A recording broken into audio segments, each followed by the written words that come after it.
Se aplică pe bază de sânge important, pe traiectele principale ale vaselor de sânge. Foarte simplu.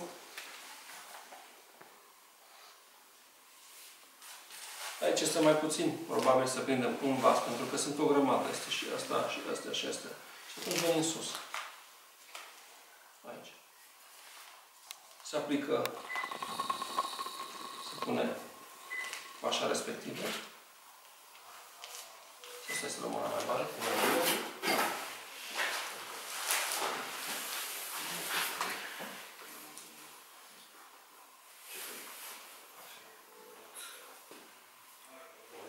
Și atunci avem garanția că prindem exact cât trebuie. Dar și cu mâna mai mare poți să o pune și așa. Și o strângem ferm. Până să îmbineți degetele. Și ne merge așa. Acum am asigurat, vedeți, va fi foarte bine comprimat.